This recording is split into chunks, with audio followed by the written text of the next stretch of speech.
एक राधे श्याम नामक युवक था। स्वभाव का बड़ा ही शांत एवं सुविचारों वाला व्यक्ति था। उसका छोटा सा परिवार था जिसमें उसके माता पिता, पत्नी एवं 2 बच्चे थे। सभी से वो बेहद प्यार करता था। इसके अलावा वो कृष्ण भक्त था और सभी पर दया भाव रखता था। जरूरतमंदों की सेवा करता था, किसी को दुख नहीं देता था। उसके इन्हीं गुणों के कारण श्री कृष्ण उससे बहुत प्रसन्न थे और सदैव उसके साथ रहते थे। और राधे श्याम अपने कृष्ण को देख भी सकता था और बातें भी करता था। इसके बावजूद उसने कभी ईश्वर से कुछ नहीं मांगा। वह बहुत खुश रहता था क्योंकि ईश्वर हमेशा उसके साथ रहते थे। कृष्ण को देख भी सकता था और बातें भी करता था। इसके बावजूद उसने कभी ईश्वर से कुछ नहीं मांगा। वह बहुत खुश रहता था क्योंकि ईश्वर हमेशा उसके साथ रहते थे, उसे मार्गदर्शन भी देते थे। राधे श्याम भी कृष्ण को अपने मित्र की तरह ही पुकारता था और उससे अपने विचारों को बांटता था।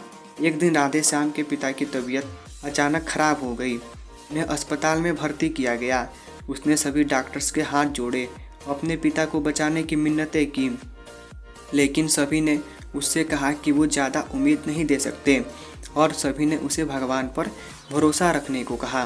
तभी राधे श्याम को कृष्ण का ख्याल आया और उसने अपने कृष्ण को पुकारा।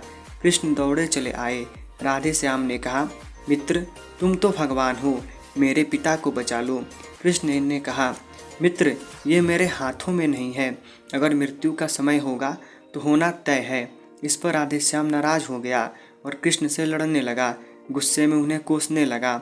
भगवान ने भी उसे बहुत समझाया और उसने एक ना सुनी। तो भगवान कृष्ण ने उससे कहा, मित्र मैं तुम्हारी मदद कर सकता हूँ, लेकिन इसके लिए तुम्हें एक कार्य करना होगा। राधे श्याम ने तुरंत पूछा, कैसा कार्य? कृष्ण ने कहा, तुम्हें किसी एक घर से मुट्ठी भर ज्वार लानी होगी और ध्यान रखना होगा कि उस परिवार में कभी किसी की मृत्यु न हुई हो। राधे श्याम झट से हाँ बोलकर तलाश में निकल गया। उसने कई दरवाजे खटखटाए। हर घर में ज्वार तो होती, लेकिन ऐसा कोई नहीं होता जिनके परिवार में किसी की मृत्यु ना हुई हो। किसी का पिता, किसी का दादा, किसी का भाई, माँ, काकी या बहन 2 दिन तक भटकने के बाद भी राधे श्याम को ऐसा एक भी घर नहीं मिला। अब उसे इस बात का एहसास हुआ कि मृत्यु एक अटल सत्य है। इसका सामना सभी को करना होता है, इससे कोई नहीं भाग सकता। और वो अपने व्यवहार के लिए कृष्ण से क्षमा मांगता है और निर्णय लेता है जब तक उसके पिता जीवित हैं उनकी सेवा करेगा। थोड़े दिनों बाद राधे श्याम के पिता स्वर्ग सिधार जाते हैं। उसे दुख तो होता है, लेकिन ईश्वर की दी उस सीख के कारण उसका मन शांत रहता है। दोस्तों, इसी प्रकार हम सभी को इस सच को स्वीकार करना चाहिए कि मृत्यु एक अटल सत्य है। उसे नकारना मूर्खता है। दुख होता है, लेकिन उसमें फंस जाना गलत है, क्योंकि केवल आप ही उस दुख से पीड़ित नहीं हैं, अपितु संपूर्ण मानव जाति उस दुख से रूबरू होती है। ऐसे सच को स्वीकार कर आगे बढ़ना ही जीवन है।